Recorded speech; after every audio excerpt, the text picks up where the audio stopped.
मेरे गुरु महेश्वर शिव को मेरा प्रणाम है।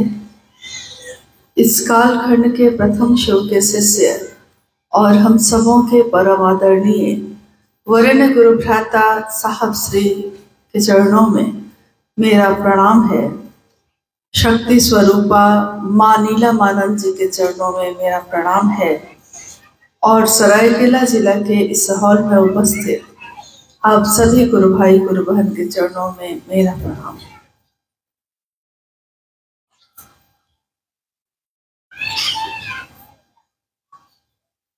आज की ये बैठक जो इस हॉल में रखी गई है,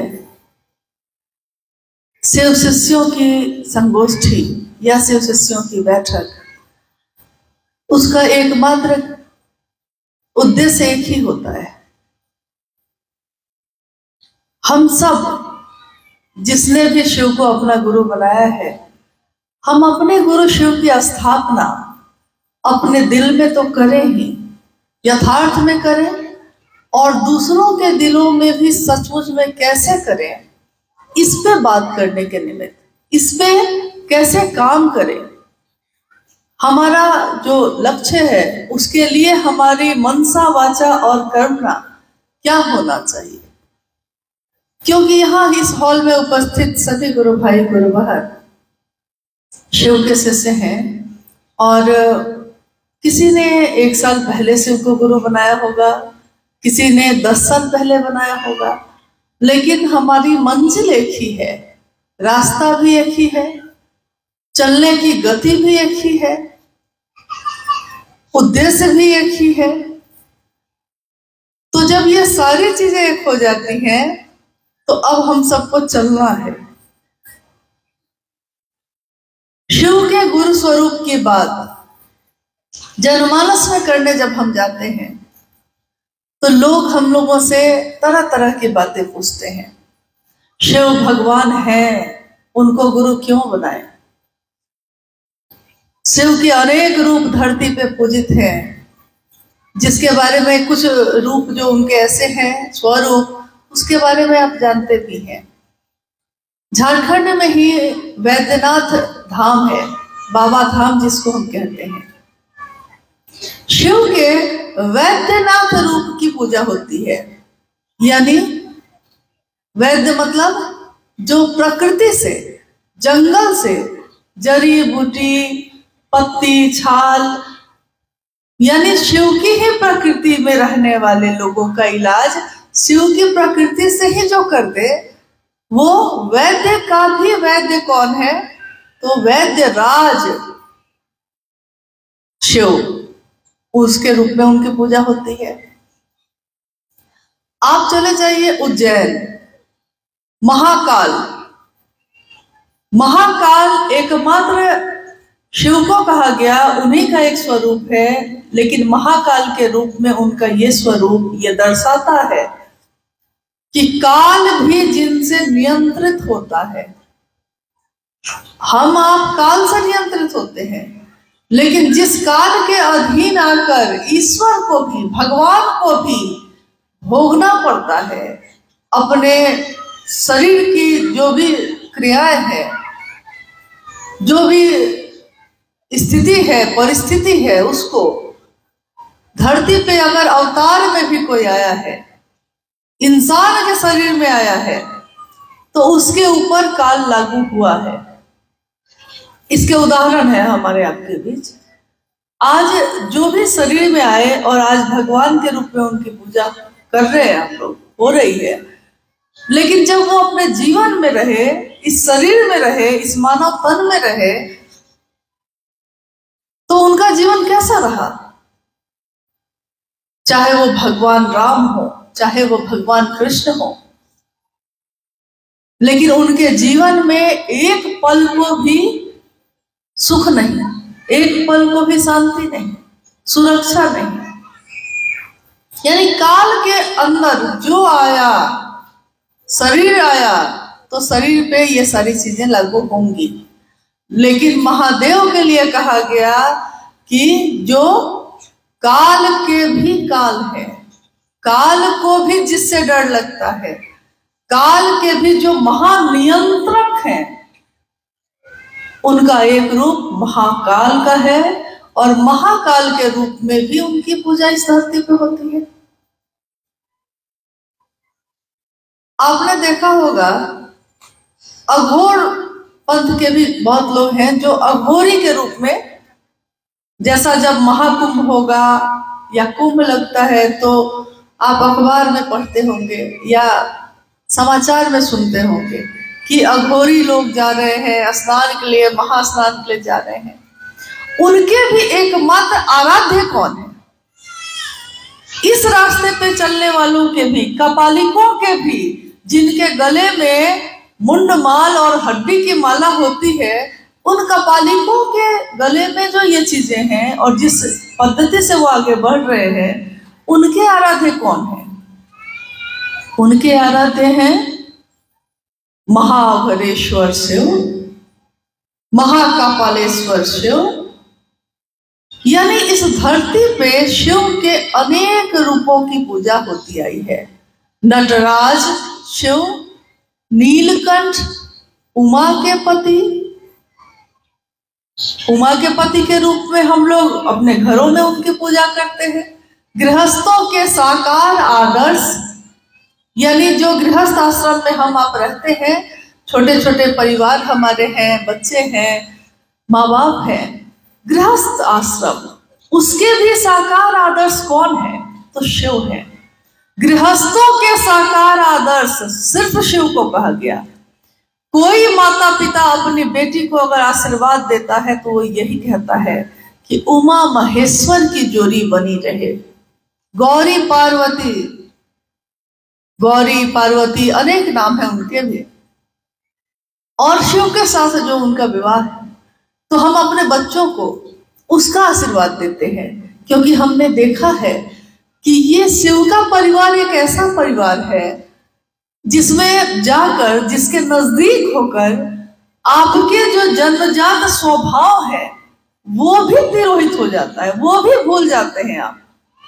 क्योंकि शिव की तस्वीरों में हम देखते हैं, तस्वीरें हम कहते हैं कि हमारा मन समझेगा, लेकिन इस धरती पे जो भी हम देखते हैं या सुनते हैं उसका असर हमारे आपके ऊपर होता ही होता है।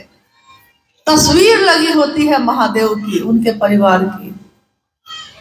अब उस तस्वीर में क्या क्या है? महादेव चिता का भस्म लगाए बैठे दिख रहे हैं। ठीक है, हो सकता है ये भी किसी की कल्पना हो। महादेव को किसने देखा किसने नहीं देखा कोई नहीं जानता।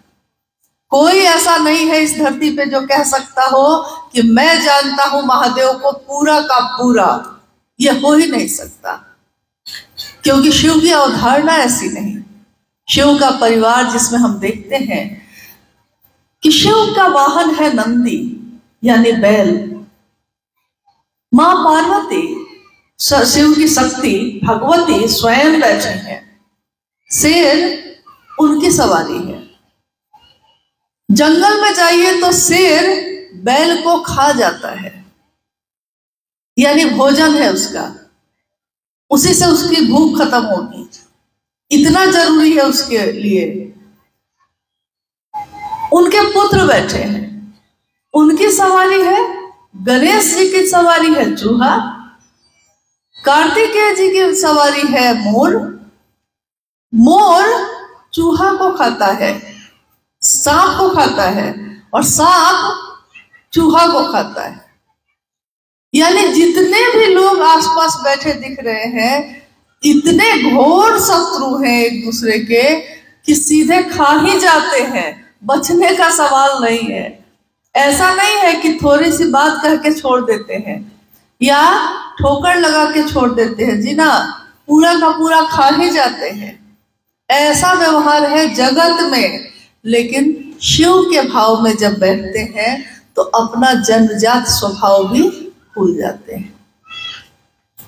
शेर बैल की तरफ नहीं देखता, मोर सांप की तरफ नहीं देखता, सांप चूहे को नहीं देखता। सब कहाँ बैठे हैं? महादेव के भाव में। यानी अपने जन्मजात स्वभाव को भी भूल गए, अपनी भूख को भी भूल गए। शिव भाव के शिखर की तलहटी में ही ये साहब श्री की लिखी हुई पंक्ति है। शिष्यानुभूति, जिस किताब के बारे में अभी मंडल सर और भाई सुमेंद्र जी ने आपको बताया कि एक छोटी सी ऐसी किताब जब 1990 के दशक में साहब श्री ने लिखा था, उस किताब को प्रकाशित किया था। आप जानते हैं कि धरती पे कागज को छपवाने में पैसे लगते हैं। कोई किताब निकालिए आप, पैसे छपने में लगते हैं, लेकिन पहली बार इतिहास में किसी ग्रंथ पे, किसी पुस्तक पे मूल्य जो लिखा गया, आज तक ऐसा मूल्य कहीं नहीं लिखा गया। आप खोज लीजिए, आप जान लीजिए, जहां से पता करना है कर लीजिए। किसी पे ये मूल्य नहीं लिखा था कि मूल्य है आपका शिव शिष्य होना। ये मूल्य आज तक कभी लिखा ही नहीं गया, और ना ये किसी ने चाहा मैं शिव का शिष्य बनूं, मैं शिव का भक्त बनूं, मैं शिव से वरदान प्राप्त करूं, मैं शिव की भक्ति करूं। ये तो सबने चाहा, लेकिन मैं तो शिव का शिष्य बन गया, हर व्यक्ति शिव का शिष्य बन सकता है, ये किसी ने नहीं चाहा। आज तक के इतिहास में कहीं ये बात नहीं आई।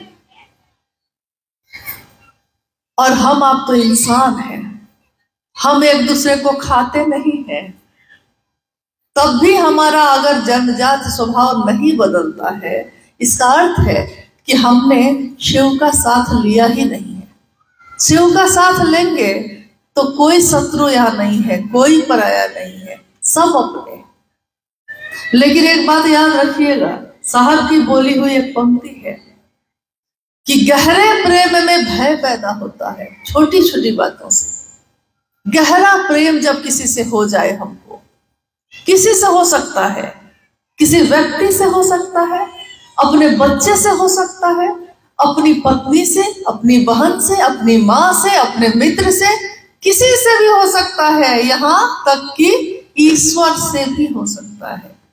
और गहरा प्रेम जब हो जाता है तो सिर्फ वही दिखाई देता है जिससे आपको प्रेम हुआ है। लेकिन उस प्रेम में अब वो इतना गहरा है कि छोटी छोटी बातें भय पैदा करती है। अब आप बेटा को बहुत प्यार करते हैं, वो रूठ गया है, मुंह फुला के बैठा हुआ है, आप बेचैन हैं, पूरी कोशिश करते हैं जानने की क्या हुआ है बउआ, क्या हुआ। आपको नींद नहीं आ रही है, उसका चेहरा उतरा हुआ क्यों है, आपको नींद नहीं आ रही, क्यों? भय पैदा हो रहा है कि हमसे छूट तो नहीं गया, हमसे रूठ तो नहीं गया, कहीं हमको छोड़ तो नहीं देगा। यानी जिससे आपका मन जितने गहराई से जुड़ेगा, सोच लीजिए कि अगर छोटा सा झटका भी लगेगा तो चोट कितनी बड़ी लगेगी, लगती है कि नहीं? छोटी सी चोट भी आपको कस के लगेगी। हम अपनी बात करते हैं, मेरे 2 बच्चे हैं, एक दिन मेरे एक बच्चे ने बस रूखा बोला मुझसे, बस और कुछ नहीं, बस थोड़ा सा रूखा बोला और मेरी आंखों में आंसू आ गए। मुझको लगा कि क्या हुआ, और तब मुझको लगा साहब के उस दर्द का थोड़ा सा अंदाजा हुआ कि साहब ने कहा कि इस धरती पे जो भी शिव का शिष्य है आज या आने वाले समय में जो बन रहा है, यहां तक कि उन्होंने कहा कि राजस्थान के मरुस्थल में भी, राजस्थान के रेगिस्तान में भी किसी ने जो मुझसे कभी मिला भी नहीं है और शायद इस जीवन में मिलेगा भी नहीं, उसने भी अगर शिव को अपना गुरु कहा है, उसने अगर कहा है कि शिव मेरे गुरु है, तो वो मेरे कलेजे का टुकड़ा है। तो उस क्षण में मुझको ये लगा कि जो उनके कलेजे के टुकड़े हैं, हम सभी शिव के शिष्य, हमारा छोटा से छोटा ऐसा कृत्य, ऐसा काम, ऐसी बोली जो शिव की तरफ चलने से किसी को विमुख कर सकता है, हटा सकता है, सोचिए उनके कलेजे पे कितनी चोट लगती होगी आज भी। क्योंकि शरीर मरता है, वो दिव्यात्मा नहीं, वो शिव का अंश नहीं। हम गाते हैं मरणशील काया है, लेकिन ये आत्मा नहीं मरती, कभी नहीं। जो शिव की ऊर्जा लेके आया है उसका मरण हो ही नहीं सकता, और वो जीवंत है आज हम सबों के बीच। आपके दिल में, मेरे दिल में, हर दिल में शिव के साथ धड़कते हैं साहब भी और दीदी भी। तो हमारा छोटा से छोटा कृत्य उनको कैसे चोट पहुंचाता है, क्योंकि उन्होंने अपने शिव के कारण हम सभी से गहरा प्रेम किया है। इतनी परवाह की, इतनी परवाह की कि जितनी किसी ने नहीं किया आज तक। हमारे जीवन में बहुत लोग हैं, कोई हमको प्यार करता है, कोई नहीं करता, क्योंकि सारे के सारे लोग आपको प्यार करें ये इस जगत में नहीं हो सकता। लेकिन साहब ने कोई शर्त नहीं रखी, क्योंकि प्यार में कोई शर्त नहीं होती। उन्होंने कभी शर्त नहीं रखी कि तुम ऐसा बन के आओगे तब हम तुमको मानेंगे, तुम मेरे लिए इतना करोगे तब हम तुमको प्यार करेंगे। उन्होंने तो बस एक ही बात कही, तुम शिव के लिए करोगे, तुम शिव का नाम लोगे और तुम मेरे कलेजे का टुकड़ा होगे। इतना गहरा प्रेम। इसलिए हम सभी शिव शिष्यों को हमारे गुरु की बात कैसे बढ़े इस पे बात करना है, आगे बढ़ना है। लेकिन कौन क्या करता है, क्या नहीं करता है, दिन रात ये अगर हम करते रह गए तो हमारा मन धीरे धीरे गड्ढे की तरफ चलता चला जाएगा। और मुख्य जो रास्ता है जो साहब ने बनाया है, शिव शिष्यता का राजमार्ग, हम सभी उस रास्ते से भटक जाएंगे। एक बार जो भटक गए तो साहब की वो वाणी मुझको याद आती है, जो उस समय पटना में साहब रहते थे। 4A/60 क्वार्टर नंबर था, बोरिंग रोड में। शाम की चर्चा चल रही थी। साहब ने कहा, शिव की शिष्यता जो आज आपने पाई है, अगर इस जन्म में खो दिया फिर कभी नहीं पा पाइएगा, कभी नहीं पाइएगा। क्योंकि अगर अमूल्य निधि आपने पाई है और आपने अपने ही कृत्य से उसको पानी में डाल दिया, आपको हीरा मिला और आपने कंकड़ समझकर उसको नदी में फेंक दिया, तो पहले इस बात का एहसास तो हो जाए कि हमको मिला क्या, क्या बेशकीमती शिव की शिष्यता हमको आपको मिली, और क्या हमारे कुछ कहने से या करने से वो खो सकती है। क्योंकि गहरा प्रेम है, ये भय पैदा करेगा, और जितना करेगा उतना हम सावधान होंगे। हम अपने बात से किसी को चोट नहीं पहुंचाएंगे।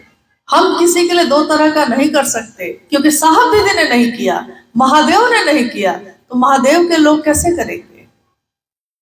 अब हम शिव की अवधारणा की बात करते हैं, जो जगत में है, जिसके बारे में हम लोगों ने अभी बात की कि शिव के अनेक स्वरूप हैं।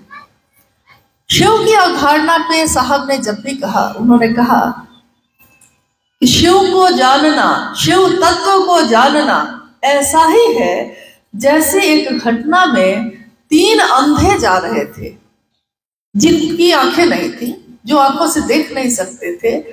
3 अंधे, आंखों से अंधे, रास्ते पे जा रहे हैं। सामने से एक हाथी आ रहा है। सरायकेला के लोगों ने हाथी तो जरूर देखा होगा क्योंकि साहब ने भी देखा था यहाँ। चांडिल में आए थे साहब, चांडिल के गुरु भाई गुरुवान है। चांडिल में जो गेस्ट हाउस है, उस समय कहीं बाहर हम गए हुए थे, कहीं और गए थे शिव चर्चा में। तो अचानक साहब से वार्तालाप हुई फोन पे, तो उन्होंने कहा कि आप उधर गई हैं, अब मैं चला चांडिल, घूमने जा रहा हूँ, गुरु भाई गुरुवानों से मिलूंगा, चला आऊंगा। और वो चले आए चांडिल, और चांडिल में जब गेस्ट हाउस में रुके तो उसकी हालत एकदम खस्ता थी। गेस्ट हाउस की बाथरूम का दरवाजा भी टूटा हुआ, जगह जगह से ये, लेकिन तब भी अब साहब आ गए तो गुरु भाई गुरुवानों ने वहां व्यवस्था की। एक दिन रह गए, दूसरे दिन लौटे साहब। जब लौटे तो सारी कहानी पता चली। पता चला कि बाथरूम में जाइए तो सांप दिखाई दे रहा है और सोने जाइए तो सिर्फ हाथी की चिंगार सुनाई दे रही है। तो नींद भी नहीं आई और दूसरे दिन वो लौट गए। तो मैंने उनको कहा हमको छोड़ के जाइएगा तो यही होगा। देखिए, खैर ये तो प्रेम अधिकार ले आता है और कोई बात नहीं। जब किसी से प्रेम हो तो बच्चे उससे अधिकार से बात करने लगते हैं, जैसा साहब शिव से करते हैं वैसे ही। तो हम बात कर रहे थे अवधारणा पे। साहब ने कहा कि वो 3 अंधे हैं, आंखों से दिखाई नहीं देता उनको, सामने से हाथी आ रहा है। तो जो आंखों से अंधा है वो हाथी के एक के सामने हाथी का पांव आता है, तो वो आंखों से तो अंधा है, अब तो हाथ से छू के बताएगा ना कि कैसा है। तो किसी ने कहा ये हाथी की आवाज है। तो तीनों ने कहा कि हाथी कैसा होता है, हम लोग को आंख तो है नहीं, हम लोग देख नहीं पाए, छू के देखते हैं कैसा है। तो एक ने छुआ किसको, पांव को, हाथी के पांव को पकड़ लिया। दूसरे ने हाथी के सूंड को पकड़ लिया और तीसरे ने हाथी के कान को। तो पहला बोला हाथी कैसा है, खंभे के जैसा है। हाथी कैसा है, खंभा के जैसा है, क्योंकि उसको वही मिला तो खंभा है। दूसरा बोला हाथी बहुत लचीला और मुलायम है, क्योंकि सूंड पकड़े हुए था वो, और इसमें ना शंकु जैसा है, मतलब इसमें अंदर से खोखला है। हाथी कैसा है तो ऐसा है। और तीसरे ने हाथी का कान पकड़ा तो उसने कहा हाथी पंखा के जैसा है, क्योंकि हाँ वो पंखा के जैसे हिल रहा है। तीनों झूठ नहीं बोल रहे थे, तीनों सच बोल रहे थे, लेकिन पूरा सच नहीं था ये। साहब ने यही कहा कि इस धरती के लोगों ने, दुनिया के लोगों ने शिव को जैसा समझा, शिव उसको वैसे मिले, लेकिन उसने शिव को उतना जाना जितना उसके पकड़ में शिव आए। तो किसी के पकड़ में महाकाल आए, किसी के महामृत्युंजय आए, किसी के महावैद्यनाथ आए, और किसी के पकड़ में जगत गुरु शिव स्वयं आए। कहते हैं कि गुरु शिष्य की तलाश करता है, गुरु शिष्य की तलाश करते हैं। सामान्यतः शिष्य गुरु की तलाश करता है। लौकिक जीवन में हम लोग के जो विद्यार्थी होता है वो अच्छा मास्टर मिले इसकी तलाश करता है, लेकिन पारलौकिक दुनिया में, आध्यात्म की दुनिया में गुरु ही शिष्य की तलाश करते हैं।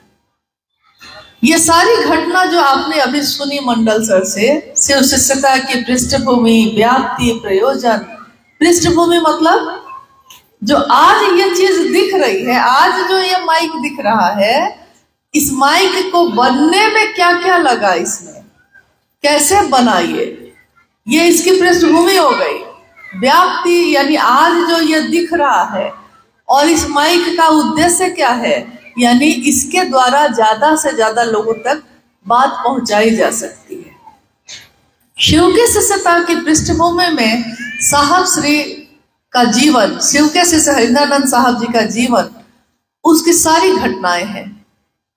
उसकी व्याप्ति जब हुई है 1980 के दशक में, 1974 में उन्होंने शिव को अपना गुरु माना, 1980 के दशक में इसकी व्याप्ति शुरू हो गई और धीरे धीरे लोग शिव के तरफ आवेशित होने लगे। एक ऐसा चुंबक जहां धरती का हर आदमी खींचा चला जा रहा था। और 1990 के दशक तक आते आते पूरे भारत के शहर में, गांव में, पहाड़ पे, जंगल में, जहां न पहुंचे रवि वहां पहुंचे हैं शिव शिष्य। कहावत है कि जहां न पहुंचे रवि वहां पहुंचते हैं कवि, लेकिन यहाँ हम लोग देखते ये है कि जहां आपने सोचा भी नहीं होगा, वहां जब आपको अचानक कोई शिव का शिष्य हाथ में कंगन पहने मिल जाता है तो आपको लगता है कि अरे गुरु भाई आप शिव के शिष्य हैं। लगता है जैसे कुंभ में खोया हुआ कोई भाई मिल गया हो, ऐसा एहसास होता है महादेव के कारण। तो जगत गुरु शिव की अवधारणा जब साहब ने कही तो उन्होंने कहा कि जगत गुरु का अर्थ ही होता है कि गुरु, सदगुरु और जगत गुरु, तीन श्रेणियों में गुरु की श्रेणी है। गुरु जो शरीरधारी हो सकते हैं, वो आपको साधना बता सकते हैं, कर्मकांड बता सकते हैं, मंत्रों का जप बता सकते हैं। बहुत गुरु हैं जो कान में मंत्र देते हैं, उसके द्वारा वो ईश्वर की तरफ आपको बढ़ाते हैं। कोई साधना के द्वारा, कोई योग के द्वारा, कोई उपासना के द्वारा। आपने सुना कि शुरुआती दिनों में शमशान साधना और कब्रिस्तान साधना, यानी उसके द्वारा मंत्र का जप देकर, कोई मंत्र देकर, यानी गुरु किसी न किसी साधन का प्रयोग करके आपको शिव की तरफ आवेशित करते हैं। सदगुरु श्रेणी में कहा गया कि सदगुरु मात्र अपनी दया से शिव की तरफ आपको आवेशित कर सकते हैं। उनको कोई कर्मकांड करने की जरूरत नहीं। थोड़ा सा उच्च श्रेणी में चले गए, उच्च स्तर के संत सदगुरु, लेकिन है शरीर में वो, तो शरीर में है इसलिए उच्च स्तर पे तो पहुंच गए हैं, लेकिन शरीर में है तो कहीं ना कहीं एक न एक बंधन होगा ही होगा। तो उस स्तर पे गए हुए गुरुओं की श्रृंखला में हमने देखा है, और उदाहरण है ऐसे कि कोई ना कोई एक चीज वो आपके ऊपर लागू करेंगे। या तो आप ब्रह्मचारी बन के आइए, गृहस्थ आश्रम छोड़ के आइए, या आप सूर्योदय में उठिए और जो मैं कहता हूं सो करिए। कुछ न कुछ मांसाहार छोड़िए, शाकाहारी बनिए, या कोई बाध्यता इस जाति के, इस धर्म के, कोई न कोई बाध्यता एक रहेगी। पसंद और नापसंद कुछ न कुछ उनकी रहेगी, क्योंकि शरीर में रहने के लिए, शरीर इस धरती पे रहे, काम करे, इसके लिए कोई ना कोई एक चीज नहीं रहेगी, तो फिर वो शरीर में वो जीवात्मा रहेगी ही नहीं। यानी एक नियम है, कुछ लोगों को तो अपनी दया से महादेव की तरफ बढ़ा सकते हैं, लेकिन हर व्यक्ति को तो नहीं बढ़ा सकते। कुछ विशेष लोगों को बढ़ा सकते हैं, जो उनके दायरे में आएगा, जो उनकी शर्तों के अधीन आएगा, उसको तो वो बढ़ा सकते हैं, इतनी ताकत है। लेकिन हर जीवात्मा, हर मनुष्यात्मा, पतन में गिरी हुई जो जीवात्मा है, जो पापी से पापी भी है और जो पुण्य से पुण्य भी है, जो विशिष्ट भी है, जो सामान्य भी है, जो अति सामान्य भी है, जनमानस में इस धरती पे रहने वाला हर व्यक्ति परमात्मा पथ का पथिक हो सकता है। ये आवाहन है साहब श्री हरिदानंद जी का। और उन्होंने जाना कि जगत गुरु शिव जब स्वयं गुरु हैं, तो उनका शिष्य बन के हर व्यक्ति उस रास्ते पे चल सकता है, तो क्यों नहीं चले। उन्होंने कहा कि गुरु शंकर रूपिणम। रूपिणम क्यों? उन्होंने कहा कि महादेव जैसा गुरु होना चाहिए। गुरु कैसा हो? तो शंकर जैसा हो। साहब ने कहा कि जब शंकर, वो शिव स्वयं है, तो उसके जैसा क्यों, उसके जैसी की तलाश क्यों? जब वो खुद मौजूद है, तो हम सभी उससे खुद क्यों नहीं मिल सकते? क्योंकि हम सोचते हैं कि महादेव बहुत दूर है, महादेव तो भगवान है, हम उससे कैसे जुड़ेंगे, हमको आता ही क्या है। उन्होंने समझाया कि मनुष्य के सहज प्रेम से परमात्मा लभ्य है। मनुष्य के सहज प्रेम से कोई विशेष कर्मकांड की जरूरत नहीं है। आपके मन का भाव, आपके मन का जो सहज प्रेम है, आप उसी से महादेव से जुड़ सकते हैं। और उस सहज प्रेम से जुड़ने के लिए उन्होंने इन 3 सूत्रों का निरूपण किया, जिसके बारे में आप सुन रहे हैं। अगर महादेव के तरफ मेरा मन आवेशित नहीं है, मान लीजिए, जरूरी तो नहीं है कि महादेव से हमको प्रेम पैदा हो जाए। जगत के लिए प्रेम है, अपने बच्चों के लिए है, अपनी खेती के लिए है, अपने जायदाद के लिए है, अपने पैसे के लिए है, लेकिन महादेव से प्रेम पैदा हो जाए, ये सामान्य नहीं है, ये असाधारण बात है। ये बड़े बड़े तपस्वी नहीं कर सके, तो ये कैसे होगा? साहब श्री ने बहुत ही सरल ढंग से इन 3 सूत्रों में उन चीजों का समावेश किया जिससे मेरा मन जगत में रहते हुए, अपने गृहस्थ आश्रम को संभालते हुए, खेती करते हुए, व्यापार करते हुए, नौकरी करते हुए, जीते मरते हुए, और उस स्थिति में भी शिव का हो सकता है, शिव से जुड़ सकता है। हम कहेंगे कि तीनों सूत्र में बड़ा साधारण तो बात है, कोई खास बात तो है नहीं। जब हम सुनते हैं 3 सूत्र मतलब, तो हम कहते हैं कि बस दया मांगनी है, चर्चा करना है और नमन करना है, बस 3 ही चीज तो करनी है। तो जिसको हम कहते हैं कि वो भी समझता है कि अच्छा दया, चर्चा, नमन, बस ना, और कुछ नहीं ना, बस तो ऐसे कहता है जैसे उसको लगता है कि ये तो हम कर ही लेंगे।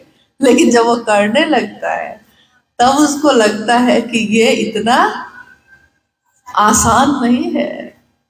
महादेव की दया के आश्रय में चले जाना आसान है ये, क्योंकि जब तक हमारी एक उंगली भी काम करती रहती है हम दूसरे का सहारा नहीं लेते हैं।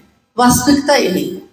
भले हम बोली में बोलते हैं, लेकिन अगर एक पैर भी मेरा काम करता रहेगा, दूसरा सहारा देने आएगा, हम उसका सहारा नहीं लेते हैं। अगर थोड़ा भी मेरा दिमाग काम करता रहे तो हम दूसरे के सहारे नहीं होते हैं। तिनके का सहारा भी जिस दिन खत्म हो जाता है तब सचमुच में मन मेरा शिव की दया के आश्रय में जाता है। जैसा आपने घटना सुनी अभी, अब आप कितने ध्यान से सुन रहे थे ये तो मुझको नहीं मालूम, क्योंकि कोई अच्छी से अच्छी बात भी कही जाए और आपका मन अगर यहाँ नहीं हो, देखिए मन का क्या खेला है, सब मन और भाव का ही खेला है। मन यहाँ नहीं हो, शरीर से आप यहीं बैठे हैं, लेकिन मन अगर आपका यहाँ नहीं है तो आपके मन में वो बात जाएगी ही नहीं, आपने सुना ही नहीं। ऐसा होता है कितनी बार, कोई आपसे सामने बैठ के बात कर रहा है और थोड़ी देर बाद आप कहते हैं कि क्या कह रहे थे आप, मेरा ध्यान कहीं और चला गया था। एकदम सामने बैठा है वो, यानी ध्यान कहीं और चला गया, तो आपने क्या कहा उसने नहीं सुना। तो यही है, तीनों सूत्रों में शिव की दया के आश्रय में चले जाना इतना आसान नहीं है।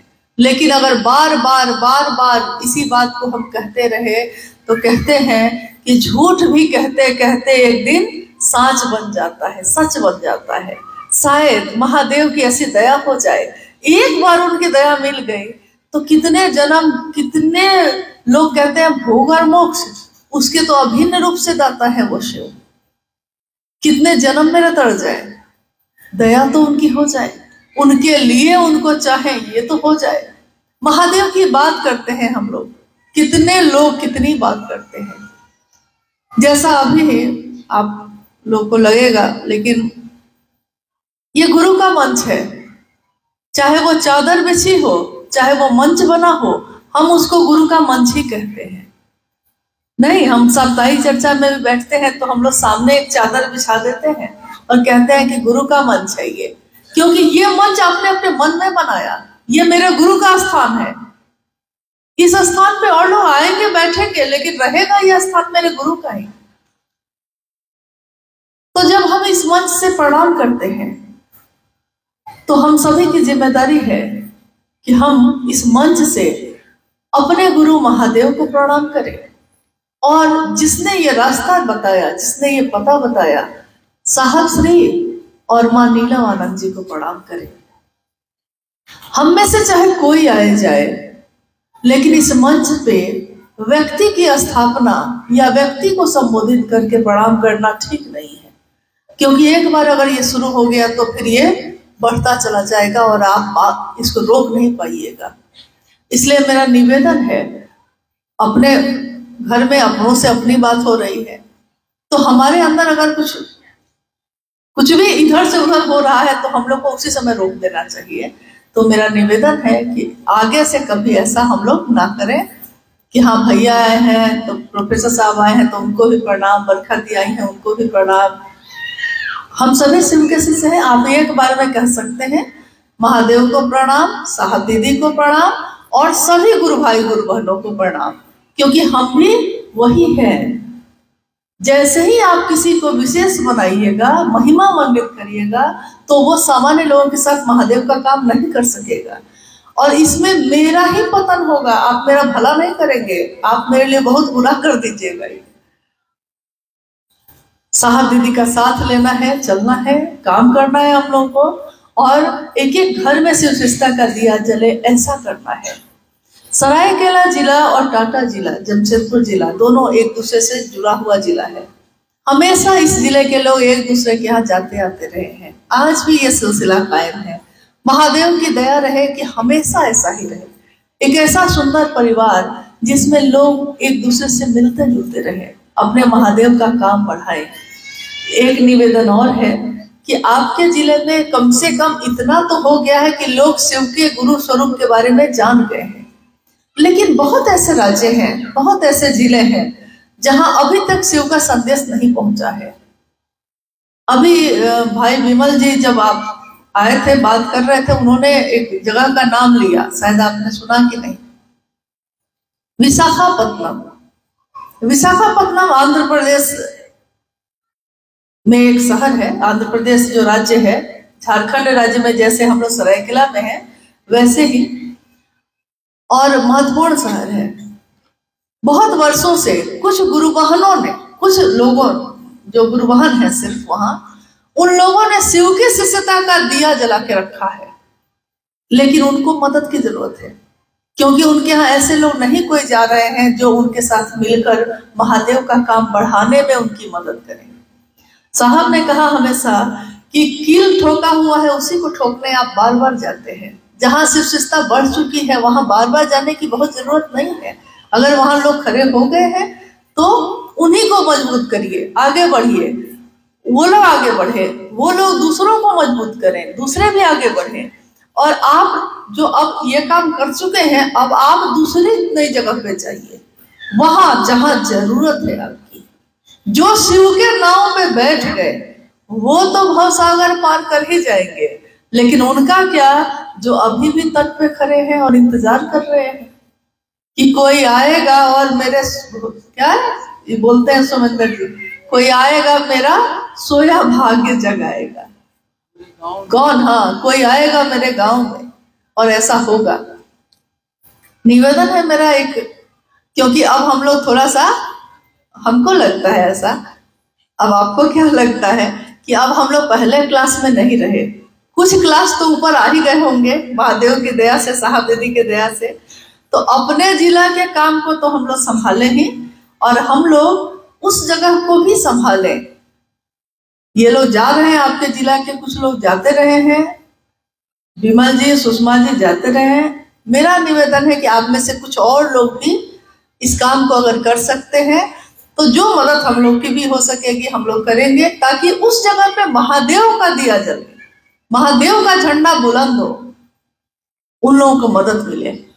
अगर आप में से कोई जा सके, आपस में टीम बना के, ग्रुप बना के, हर जगह के लोग नई नई जगहों पे जाते हैं, क्योंकि गुरु का काम यह है कि हम उसके दिल में जलाएं जिसके दिल में नहीं जला है।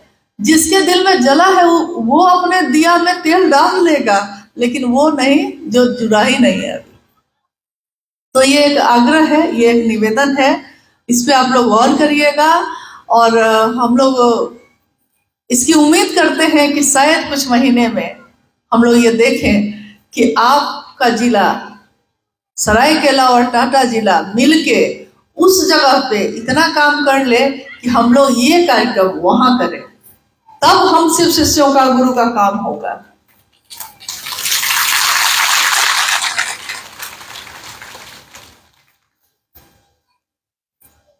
ताली बजाने का दो कारण होता है, एक तो सामने जो बोल रहा है उसको चुप कराना है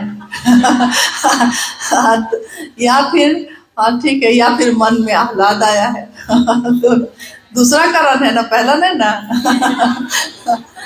आइए हम लोग जिज्ञासा पे कुछ बात कर लेते हैं। जिज्ञासा है कुछ आई हुई? आप में से भी कोई कुछ कह सकते हैं, कुछ कहना चाहते हैं तो? कोई बात आपके मन में पैदा हुई है, तब जिज्ञासा वही होती है जो मेरे मन में पैदा हो। पढ़ के देखा देखी बोलना तो सब कोई करता है, सचमुच में मेरे मन में क्या बात पैदा हुई वो बोलना चाहिए। और अगर नहीं पैदा हुई तो इससे अच्छी बात और कुछ नहीं हो सकती। शिव से प्रेम हो जाए तो कोई जिज्ञासा होगी, उसके बाद तो कोई प्रश्न ही नहीं रहता, न तर्क है न प्रश्न है, कुछ नहीं। हाँ बोलिए भाई।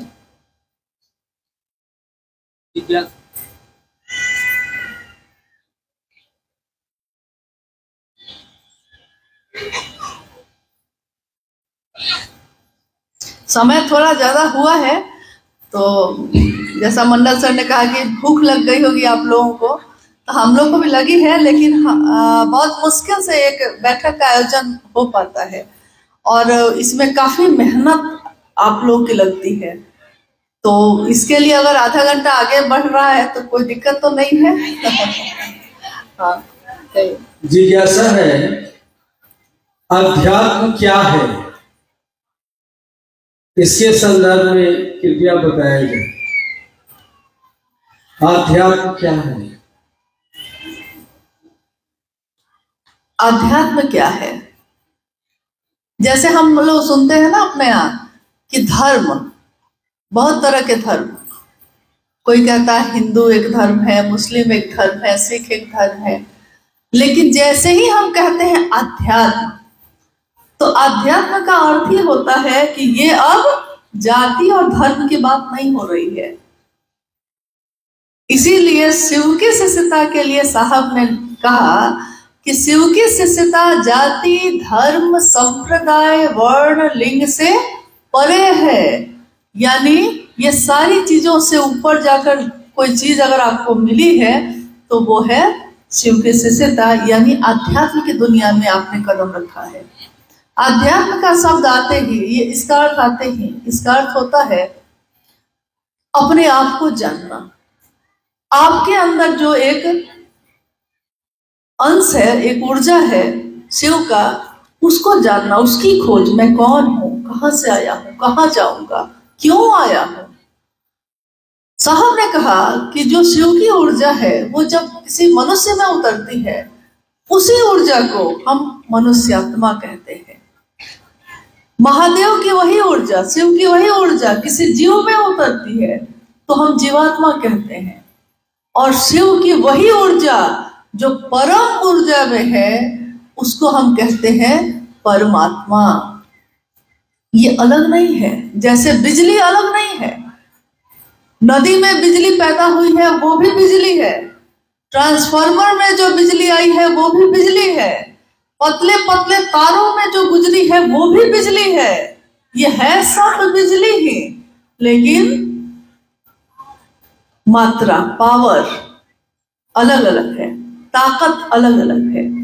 पतले से तार की बिजली में अगर आपका हाथ सट जाए, हो सकता है आप जीवित बच जाइए, झटका लग जाए और आप जीवित बच जाइए।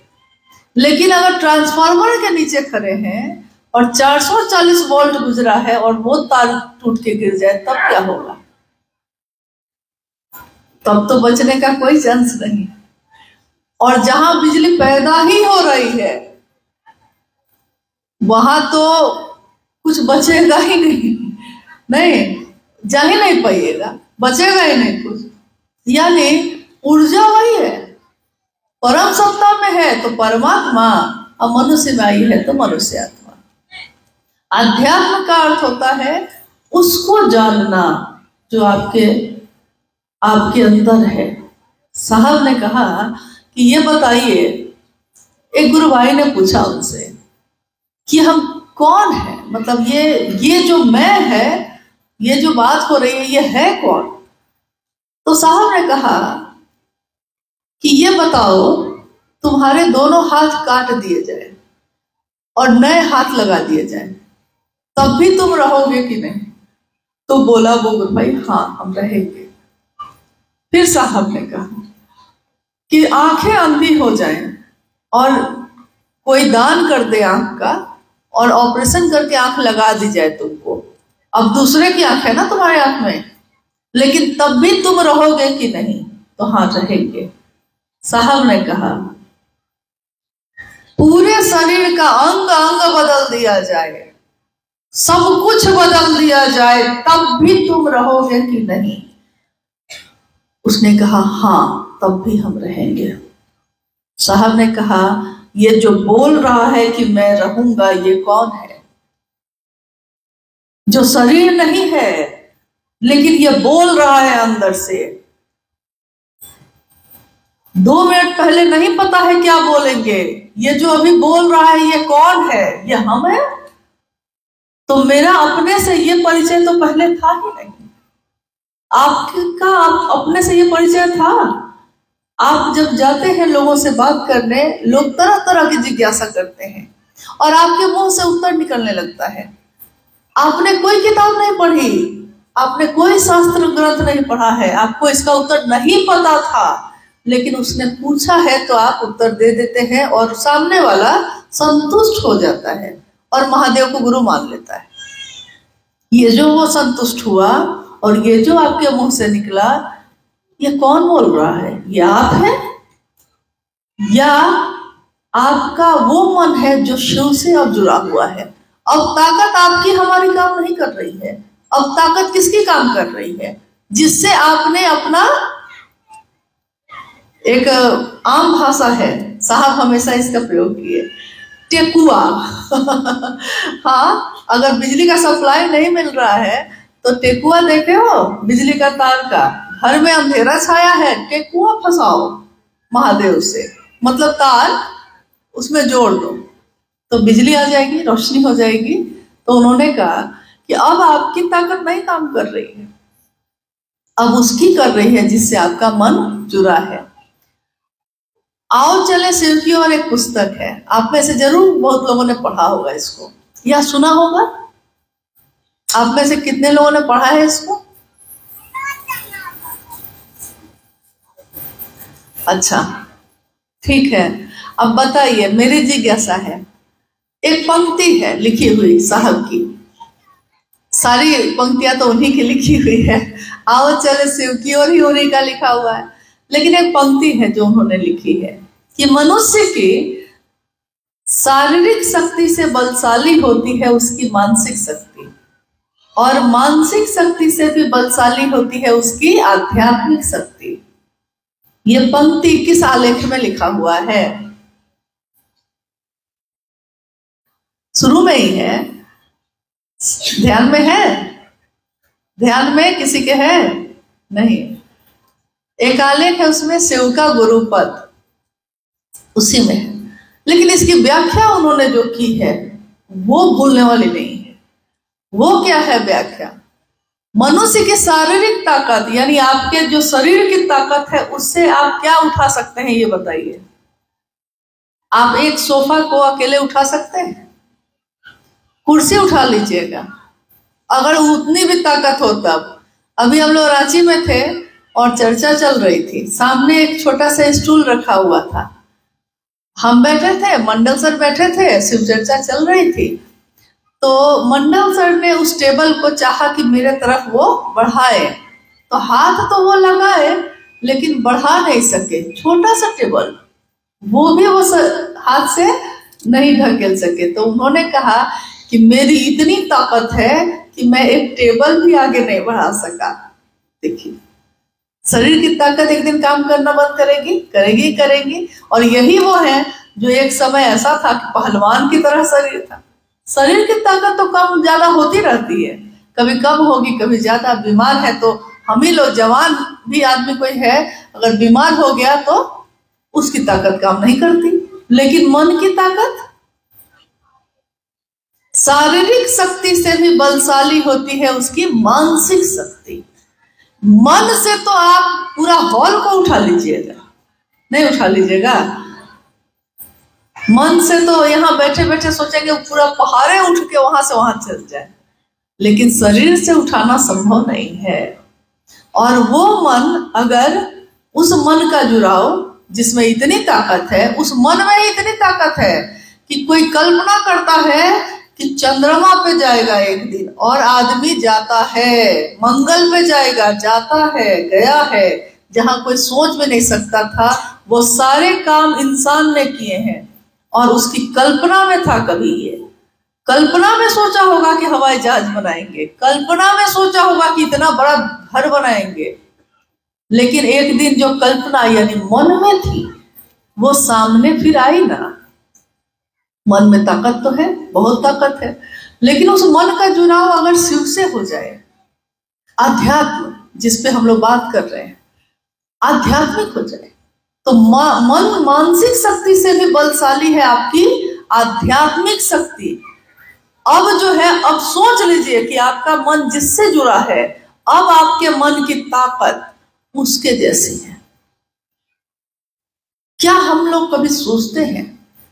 साहब श्री हरिंद्रानंद जी एक शरीर में आए, दुबले पतले, सामान्य जीवन जीते हुए, लेकिन उनकी मानसिक शक्ति का अंदाजा लगा लीजिए, उनकी सोच में की ताकत का अंदाजा लगा लीजिए, उनकी सोच में क्या ताकत है, उनकी मानसिक ऊर्जा का क्या ताकत है। कल शाम में हम लोग कुछ गुरु भाई लोग थे जो बैठे थे, तो मेंटल फोर्स की बात हो रही थी, मानसिक ताकत की क्या बात हो रही थी। जिसकी मानसिक शक्ति एक दुबले पतले शरीर में रहते हुए इतनी है कि वो चाहे तो मौसम बदल देता है, वो चाहे तो आप क्या करेंगे अपने जगह पे, इसका नियंत्रण उनके पास है। ये अनुभूति है हम लोगों की। हम लोगों ने सोचा कुछ, उन्होंने करवाया कुछ। यानी मानसिक शक्ति इतनी बलशाली कैसे हुई? क्योंकि वो आध्यात्मिक शक्ति से जुड़ी हुई है, तो उसकी अपनी एक ताकत है। और जब आध्यात्मिक शक्ति इतनी बलशाली होती है, आध्यात्मिक तो छोड़िए ना, मानसिक का एक उदाहरण साहब ने दिया था उस समय, मानसिक उदाहरण, मानसिक ताकत का। एक घर में एक व्यक्ति जो लकवा मार गया था उसको, और 4-5 साल पहले लकवा मारा था, अपने घर में खाट पे वो बेचारा पड़ा रहता था, क्योंकि उसका शरीर हिल भी नहीं सकता था। लोग उसको खाना खिला देते थे खटिया पे आके, और सारे काम उसके कोई ना कोई किसी न किसी पे आश्रित रहना पड़ता था। एक दिन गांव में आग लग गई। कभी कभी गांव में आग लगती है, तो जैसे झारखंड या छत्तीसगढ़ ये सब के जो गांव है, तो उसमें बहुत सट के घर नहीं बना हुआ है। एक घर यहाँ है तो दूसरा घर वहां है, बहुत नजदीक नहीं बना हुआ है। लेकिन आप बिहार चले जाइए, उत्तर प्रदेश चले जाइए, तो वहां एक ही दीवार में 2-2 घर बना हुआ है, इतना नजदीक है। तो अगर एक घर में आग लगेगी तो एक साथ 10 घर में आग लग जाती है। तो आग लगी गांव में, और धीरे धीरे आग वो फैलती चली गई। जब आग लगी तो सब अपने प्राण बचाने के लिए भागे। स्वाभाविक है वो भी भागेगा, लेकिन वो भागेगा कैसे? क्योंकि उसका शरीर तो हिल भी नहीं सकता था। घर के लोगों को याद भी नहीं रहा, आग इतनी तेजी से फैली कि घर के लोग अपना प्राण बचाने के लिए भागे। किसी को होश नहीं रहा कि वो व्यक्ति जो खाट पे पड़ा है वो तो असहाय है। लोगों ने देखा, गांव के लोगों ने देखा कि जो 4 सालों से हिला भी नहीं था वो भागा जा रहा था, क्योंकि वो समझ गया कि कोई मेरी सहायता नहीं करेगा। जब तक कोई करता रहा वो निर्भर रहा, और जिस समय उसको लग गया कि कोई मेरी मदद नहीं करेगा, उसने मतलब जो उसके आराध्य थे उसने उसको पुकारा, और मानसिक ताकत उसकी इतनी मजबूत हुई कि उसका शरीर जो लकवा मारे हुए था 4 साल से, हिल नहीं रहा था, खड़ा हुआ और दौड़ गया। मन के हारे हार है, मन के जीते जीत। मन अगर मजबूत है तो आपके शरीर पे उसका असर पड़ता है। इसीलिए शिव के चर्चा में जाने पे हमारी बीमारियां ठीक हो जाती है। तबीयत खराब है, घर में पड़े हुए हैं, कोई जबरदस्ती आके बुला के ले जाता है, और जब लेकर चला जाता है तो वहां जाके हम लोग एकदम ठीक हो जाते हैं। फिर घर आते हैं तो फिर बिस्तर पकड़ लेते हैं। घर के लोग कहते हैं अभी शिव चर्चा के लिए तबीयत ठीक हो गई थी, घर में वही मामला है। मामला यही है, किसके सानिध्य में हम रहे, किसके साथ हमने रहना सीखा है। तो महादेव के साथ रहना सीखा है तो क्या करना है? साहब का संदेश साफ है, बनो तो शिव, रहो तो शिव, और जियो तो शिव। यानी शिव की तरह ही होना है। अब आप खुद पता करिए कि शिव कैसा है। आपके संपर्क में वो शिव जैसा आएगा, उतना भर भी अगर हम अपने जीवन में उतार लेंगे, मेरा मन जितना भर महादेव के नजदीक हुआ है, जितना मेरे मन ने समझा है, उतना भर भी अगर हम अपने जीवन में उतार लेंगे तो क्या होगा? ये दुनिया शिवमय हो जाएगी। एक व्यक्ति बदलेगा तो परिवार, परिवार बदलता है तो समाज, समाज बदलता है तो दुनिया। और साहब दीदी ने यही सपना तो देखा है, ये पूरी दुनिया शिवमय हो। उन्होंने यही सपना तो देखा है कि मैं नहीं जानता कि संसार की दशा और दिशा शिव के बगैर कैसी होगी, लेकिन मैं ये जानता हूं कि शिव के साथ ये मानवता, ये सृष्टि सबल होगी, सुवासित होगी, शिवमय होगी। तो आइए हम सभी जो इस बैठक का आयोजन सबने मिलकर किया है, इसका एक उद्देश्य हो और इस उद्देश्य की पूर्ति हम सभी के द्वारा हो। कभी ये मत सोचिए कि दूसरा करता है तो मुझको करने की क्या जरूरत। भोजन एक आदमी बनाता है लेकिन खाना सबको पड़ता है। आप भोजन भले कोई बना दे लेकिन बिना खाए आपकी भूख खत्म नहीं होती। इसी तरह महादेव के लिए कोई आगे बढ़े अलग बात है, लेकिन उस महादेव से मेरा रिश्ता है, आपका रिश्ता है, जितना भर है। और आप करिएगा एक, आप चलिएगा एक कदम और वो 100 कदम चलता है। वो शिव हजार हजार पांवों से चलता है। ये साहब की ही वाणी, उन्होंने ही कहा वो शिव, वो महादेव हजार हजार पांवों से चलता है। ये किसके पांव हैं? ये आपके पांव हैं जो चल रहे हैं। वो शिव हजार कानों से सुनता है, वो शिव हजार आंखों से देखता है। ये किसकी आंखों से महादेव देखता है? वो उसी की आंखों से देखता है जिसको उसने बनाया है, जो उसके द्वारा बनी हुई रचना है।